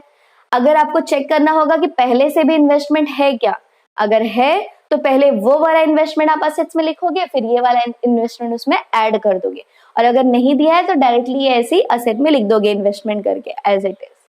उसके बाद क्या दिया है, बैड टूर्नामेंट एक्सपेंसेस। तो ये भी एक्सपेंसेस वर्ड दे दिया, मतलब जो भी टूर्नामेंट्स वगैरह रखा है अगर प्लेयर्स का या स्टूडेंट्स का, तो उसमें जो खर्चे आए हैं, एक्सपेंसेस आए हैं टूर्नामेंट्स में, फिर ये सब के ऊपर जो खर्चे आए हैं, एक्सपेंडिचर है, ये भी एक्सपेंडिचर है, तो फिर ये भी यहाँ जाएगा टूर्नामेंट एक्सपेंडिचर करके। फिर क्या दिया, बाय बैंक चार्जेस, किसी भी तरह का चार्जेस बोला है तो फिर वो भी, और अगर वो पेमेंट साइड में दिया है तो वो भी कहाँ जाएगा, आपके एक्सपेंडिचर साइड में जाएगा। फिर by purchase of sports material, ये स्पोर्ट्स मटेरियल परचेस हो रहा है, तो अगर स्पोर्ट्स मटेरियल क्या होता है, असेट्स होता है, मटेरियल्स है, ठीक है। तो अगर पहले से आपको स्पोर्ट्स मटेरियल दिया है क्वेश्चन में, तो ये वाला स्पोर्ट्स मटेरियल जो कि अभी परचेस हुआ है करंट ईयर में, ये उसमें आप ऐड करोगे, और अगर नहीं दिया है तो ये डायरेक्टली असेट्स में लिख दोगे। ये भी मैं आपको सम करूंगी तो आपको और अच्छे से समझ में आ जाएगा। मुझे पता है अभी शायद आपको कुछ ना कुछ डाउट आता होगा, लेकिन एक तो जो नेक्स्ट एडजस्टमेंट वाला वीडियो बनाऊंगी तो वो भी आप देख लोगे तो और अच्छे से समझ में आएगा, क्योंकि उसमें मैं आउटस्टैंडिंग, एडवांस सब मैं बताने वाली हूँ, और क्लोजिंग, ओपनिंग का क्या एडजस्टमेंट होता है, कैसे होता है, वो भी मैं बताने वाली हूँ। तो इसलिए वो आपको अच्छे से समझ में आ जाएगा। और फिर भी अगर कुछ डाउट होता है तो जैसे ही हम क्वेश्चन करना स्टार्ट होंगे सारे डाउट्स आपके क्लियर हो जाएंगे। ओके, तो क्योंकि ऐसा इसलिए हो रहा है क्योंकि नॉन प्रॉफिट ऑर्गेनाइजेशन के बारे में पहले आपने पढ़ा नहीं है कभी, तो इसलिए अभी थोड़ा सा थोड़े डाउट्स आ सकते हैं। हो सकता है कि पूरा सिर्फ इंट्रोडक्शन वीडियो देख के ना क्लियर हो, क्योंकि ये तो सिर्फ ट्रेलर है ना, पिक्चर तो अभी पूरी बाकी है। तो पिक्चर में थोड़ा समझ में आ जाएगा, ट्रेलर देख करके तो थोड़ा समझ में आ गया तो भी काफी है, ठीक है। उसके बाद क्या है, आगे दिया है by purchases of sports material हो गया, उसके बाद दिया by purchases of fixed assets. तो किसी भी तरह का फिक्स्ड असेट्स अगर परचेस किया गया है, जैसे कि मान लीजिए लैंड हो गया, ठीक है, फर्नीचर हो गया, किसी भी तरह का फिक्स्ड असेट्स अगर परचेस हुआ है, तो वो वाला फिक्स्ड असेट, उस नाम का फिक्स्ड असेट अगर पहले से है तो उसमें हम ऐड करेंगे। जैसे कि मैंने यहाँ पे बताया बिल्डिंग और फर्नीचर के टाइम, पहले से है तो उसमें हम ये ऐड करेंगे, और अगर पहले से ये नहीं है तो हम इसको एज इट इज असेट्स में लिख देंगे फिक्स्ड असेट करके और अमाउंट, ठीक है। उसके बाद क्या दिया है, by balance carried down, cash in hand, cash at bank. ये इस ईयर का, इनके करंट ईयर का क्लोजिंग बैलेंस यहाँ दिया होगा, ठीक है, cash in hand, cash at bank. तो क्लोजिंग सारा बैलेंस हम कहाँ लिखते हैं, असेट्स में लिखते हैं, और करंट ईयर का ही लिखते हैं। तो ये करंट ईयर का क्लोजिंग बैलेंस दिया होगा cash in hand, cash at bank का, और ये कहाँ जाएगा, बैलेंस शीट के असेट साइड में जाएगा, ठीक है। तो फ्रेंड्स ये हमने पढ़ लिया, देख लिया कि कैसे रिसिप्ट एंड पेमेंट्स क्या होता है, कैसा होता है, और उसे इनकम एंड एक्सपेंडिचर अकाउंट कैसे बनाते हैं। अब हम नॉन प्रॉफिट कंसर्न का बैलेंस शीट देखेंगे कि बैलेंस शीट में क्या चेंजेस होता है। जो हमने पार्टनरशिप फाइनल अकाउंट का क्वेश्चन किया था उसमें जो बैलेंस शीट होता है और इनका जो बैलेंस शीट होता है उसमें क्या चेंजेस होता है। ज्यादा तो चेंजेस नहीं है तो बैलेंस शीट ही असेट्स एंड लायबिलिटीज ही होगा, लेकिन थोड़ा सा फर्क होता है, तो वो मैं आपको बता देती हूँ। तो फ्रेंड्स अब हम देखते हैं बैलेंस शीट कैसा बनाते हैं नॉन प्रॉफिट कंसर्न का। बैलेंस शीट तो सेम वैसे ही बनेगा, बैलेंस शीट है तो यहाँ लायबिलिटी साइड, यहाँ असेट साइड, और हेडिंग हम लिखेंगे बैलेंस शीट एज ऑन 31 मार्च 2000, जो डेट दिया होगा आपको, जो ईयर एंड दिया होगा उसके हिसाब से हम डेट लिखेंगे। अब यहाँ पे आपको एक चीज ध्यान देना है कि यहाँ पे डेटर्स और क्रेडिटर्स नहीं दिखेगा आपको बैलेंस शीट में, क्योंकि यहाँ ट्रेड हो ही नहीं रहा है, ना तो सेल हो रहा है ना परचेस हो रहा है। और डेटर्स कब बनते हैं, जब हम क्रेडिट पे सेल करते हैं, और क्रेडिटर्स कब बनते हैं, जब हम क्रेडिट पे परचेस करते हैं। तो जब हम ना सेल कर रहे हैं ना परचेस कर रहे हैं तो यहाँ पे डेटर्स क्रेडिटर्स नहीं दिखेंगे, तो डेटर्स क्रेडिटर्स रिलेटेड जो एडजस्टमेंट होगा वो भी नहीं होगा। तो इसीलिए इस क्वेश्चन में एडजस्टमेंट थोड़े कम मिलेंगे आपको as compare to partnership final account, इसलिए मैंने कहा कि ये क्वेश्चन जल्दी आप सॉल्व कर लोगे as compare to partnership final account. तो अब यहाँ चेंजेस क्या है वो देखते हैं। ये लायबिलिटी साइड में आपको बहुत बड़ा चेंज देखने के लिए मिलेगा, वो ये है कि यहाँ पे कैपिटल फंड लिखेंगे आप।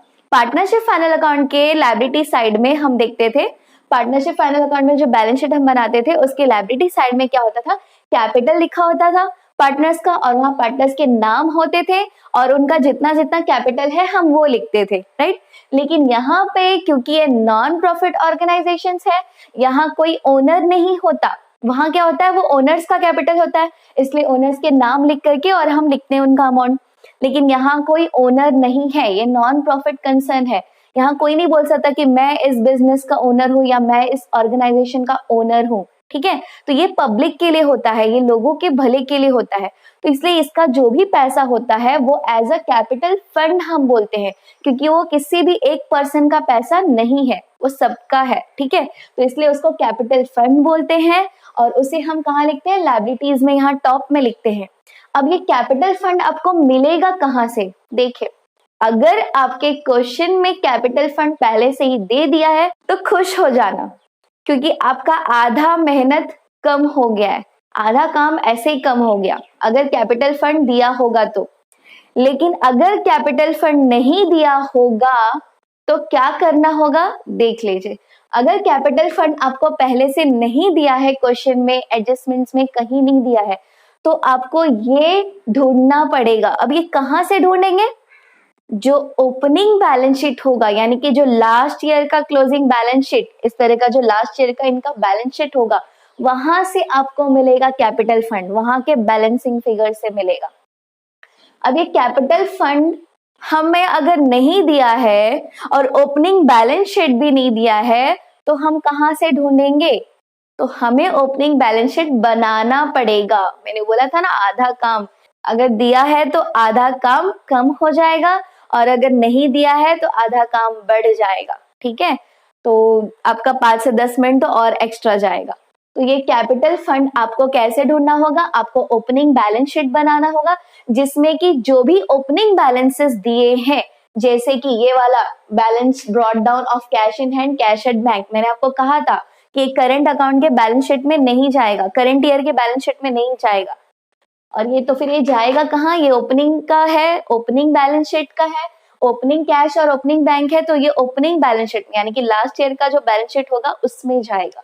ठीक है, जो हम बनाएंगे रफ वर्क में। कब बनाएंगे? जब हमें कैपिटल फंड नहीं दिया होगा क्वेश्चन में, तो हम बनाएंगे, ये उसमें जाएगा। और भी जो भी लास्ट ईयर से रिलेटेड जो भी चीजें दिया गया होगा, जैसे कि लास्ट ईयर का आउटस्टैंडिंग कुछ होगा, लास्ट ईयर का कुछ मान लीजिए सैलरीज आउटस्टैंडिंग होगा जो कि इस ईयर में भर दिया है, या फिर कुछ एक्स्ट्रा एडवांस दे दिया है लास्ट ईयर में, ठीक है। तो ऐसा कोई भी चीज है जो कि आपको एडवांस सब्सक्रिप्शन दे दिया है लास्ट ईयर में, तो ऐसी चीजें जो होंगी, जो भी लास्ट ईयर से रिलेटेड इंफॉर्मेशन होगी, वो आपको देखना है कि लास्ट ईयर के बैलेंस शीट में जाएगा, यानी कि ओपनिंग बैलेंस शीट में जाएगा। तो वो जब हम सम करेंगे तो आप अच्छे से देखना, जो भी जिस भी क्वेश्चन में कैपिटल फंड नहीं दिया होगा वो मैं कैसे आपको एक्सप्लेन करूंगी, कैसे बनाना है, क्या करना है, ठीक है। तो अभी हम ज्यादा बात नहीं करते उसके ऊपर, क्योंकि अभी अब मैं ज्यादा बताऊंगी तो आप और कंफ्यूज ही होंगे। तो जब हम क्वेश्चन करेंगे सॉल्व, तब आपको अच्छे से समझ में आ जाएगा। तो ये जो कैपिटल फंड हमें मिलेगा, ये हम यहाँ लिखते हैं, ठीक है। और उसमें अगर डोनेशन आपको जो दिया है, डोनेशंस वो साइड, तो वो अगर आपको बोला है कैपिटलाइज करना है, ये डोनेशन मैंने आपको बोला था 2 तरह का डोनेशन हो सकता है, कैपिटल या रेवेन्यू। तो अगर कैपिटलाइज करने बोला है तो कैपिटल फंड में हम इसे ऐड कर देंगे, और अगर रेवेन्यू है बोला है तो वो तो इनकम में जाएगा। उसी तरह एंट्रेंस फीस भी अगर कैपिटलाइज करने बोला है, अगर पूरा का पूरा कैपिटलाइज करने बोला है तो पूरा का पूरा हम यही लिख देंगे, कैपिटल फंड में इसे ऐड कर देंगे। लेकिन अगर बोला है 50% कैपिटलाइज करने को, तो 50% हम रेवेन्यू यानी कि इनकम साइड में रखेंगे, और 50% हम यहाँ कैपिटल में ऐड कर देंगे। और अगर पूरा बोला है ऐड करने को, कैपिटलाइज करने को, तो यहाँ लिख देंगे, और कुछ नहीं बोला है तो हम इनकम में ही लिख देंगे। और सरप्लस, एक चीज और आप याद रखना, जो इनकम एंड एक्सपेंडिचर अकाउंट हमने बनाया, मैंने आपको पहले भी बताया था कि वहां पे अगर इनकम ज्यादा है और एक्सपेंडिचर कम है तो हमें क्या मिलेगा? वहां पे सरप्लस मिलेगा। और हम सरप्लस कहाँ लिखते हैं? एक्सपेंडिचर साइड में। और अगर इनकम का साइड कम है और एक्सपेंडिचर का साइड ज्यादा होगा तो हमें मिलेगा डेफिसिट, और वो हम कहाँ लिखते हैं? इनकम के साइड में लिखते हैं, बाय डेफिसिट करके। तो अगर आपको क्वेश्चन में सरप्लस मिल रहा है सॉल्व करने के बाद इनकम एंड एक्सपेंडिचर अकाउंट में, तो वो सरप्लस यहाँ कैपिटल फंड में ऐड हो जाएगा। और अगर आपको इनकम एंड एक्सपेंडिचर अकाउंट में डेफिसिट मिल रहा है तो उसे हम कैपिटल फंड से लेस करेंगे। अगर ये देखिए यहाँ पे सरप्लस मिल रहा है तो ये इस तरह से ऐड करेंगे इसमें, और हम आउटर कॉलम में लेंगे। लेकिन अगर डेफिसिट मिल रहा है तो डेफिसिट ऐसे नहीं, मैं यहाँ आपको लिख करके दिखाती हूँ। यहाँ पे हम लिखेंगे लेस डेफिसिट, और इस अमाउंट को, डेफिसिट के अमाउंट को हम इस अमाउंट से, ये जो ऐड होगा उसमें से लेस करेंगे, तो ब्रैकेट में लिखेंगे, और लेस करके जो आएगा वो आउटर कॉलम में हम ले लेंगे कैपिटल फंड का बैलेंस। ओके, तो ये चेंजेस था इस साइड लायबिलिटी साइड में। अब हम बात करते हैं असेट साइड का, और यहाँ बाकी सब तो एज इट इज जो लायबिलिटीज में आता है उस तरह का ही रहेगा, कुछ लोन्स वगैरह हुआ या ओवरड्राफ्ट हुआ तो वो सब आ जाएगा। अब हम बात करते हैं असेट साइड की। तो असेट साइड में टॉप में फिक्स्ड असेट आता है, as it is fixed asset ही आएगा। लेकिन पार्टनरशिप फाइनल अकाउंट में क्या होता था, ट्रायल बैलेंस जो दिया होता था उसमें आपको असेट्स डायरेक्टली दिया होता था कि कितना कितना असेट्स है, बट यहाँ ऐसा नहीं होगा।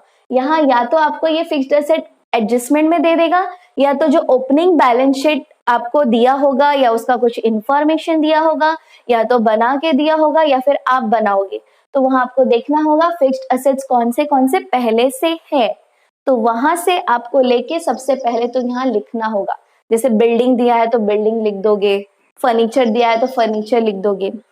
उसके बाद उसमें जो करंट ईयर में पेमेंट साइड में, जो आपके क्वेश्चन में पेमेंट साइड में इस तरह से दिया होगा, फर्नीचर या फिर परचेस ऑफ फिक्स्ड असेट, जो भी परचेस ऑफ फर्नीचर या ऐसा कुछ दिया होगा, वो उसके असेट में, जैसे फर्नीचर अगर दिया है तो फर्नीचर में ऐड करेंगे, फिक्स्ड बिल्डिंग अगर दिया है तो बिल्डिंग में ऐसे ऐड करेंगे, add building, purchase of building, add purchase of furniture, add purchase of land, इस तरह से हम उसे ऐड करेंगे जो भी परचेसेस आपको पेमेंट साइड में दिया होगा परचेसेस। ओके, और उसके बाद ये दोनों ऐड करके जो अमाउंट आएगा उस पर डेप्रिसिएशन अगर आपको बोला है चार्ज करने के लिए, तो ये ऐड करने के बाद जो अमाउंट आएगा इसके ऊपर डेप्रिसिएशन आपको चार्ज करना है। ओके, और फिर जो माइनस करके अमाउंट आएगा वो बाहर लिख देंगे आउटर कॉलम में। और डेप्रिसिएशन का second effect as it is जहां हम लिखते हैं एक्सपेंडिचर साइड में, वहां हम सेकेंड पोस्टिंग करेंगे। अब उसके बाद दिया closing stock of materials etcetera. अगर आपको क्लोजिंग स्टॉक दिया है प्रिंटिंग एंड स्टेशनरी का, स्पोर्ट्स मटेरियल का, बुक्स का, ऐसा कुछ भी क्लोजिंग स्टॉक दिया है तो कहाँ जाएगा? यहाँ असेट्स में जाएगा क्लोजिंग स्टॉक।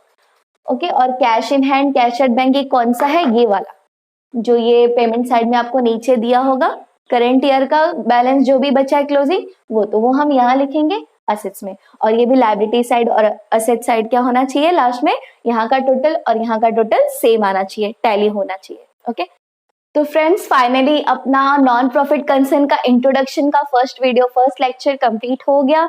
ये वीडियो थोड़ा बड़ा बन गया, लेकिन क्या करें, चैप्टर भी तो बहुत इंपॉर्टेंट है। अब नेक्स्ट वीडियो जो मैं बनाने वाली हूँ वो एडजस्टमेंट्स के ऊपर है, नॉन प्रॉफिट कंसर्न का एडजस्टमेंट। वो वीडियो ज्यादा बड़ा नहीं होगा क्योंकि उसमें हम सिर्फ एडजस्टमेंट्स की बात करने वाले हैं, लेकिन वो वीडियो बहुत इंपॉर्टेंट होगा क्योंकि मैं उसमें एडजस्टमेंट्स रिलेटेड सारे ट्रिक्स देने वाली हूँ, तो वो आप जरूर देखना। ओके, तो फ्रेंड्स अगर आज का ये वीडियो आपको पसंद आया हो तो इसे लाइक कीजिए, शेयर कीजिए और मेरे चैनल को सब्सक्राइब कीजिए और बेल आइकन भी प्रेस कर दीजिए ताकि आपको मेरे हर वीडियोस की नोटिफिकेशंस मिलती रहे। Thank you.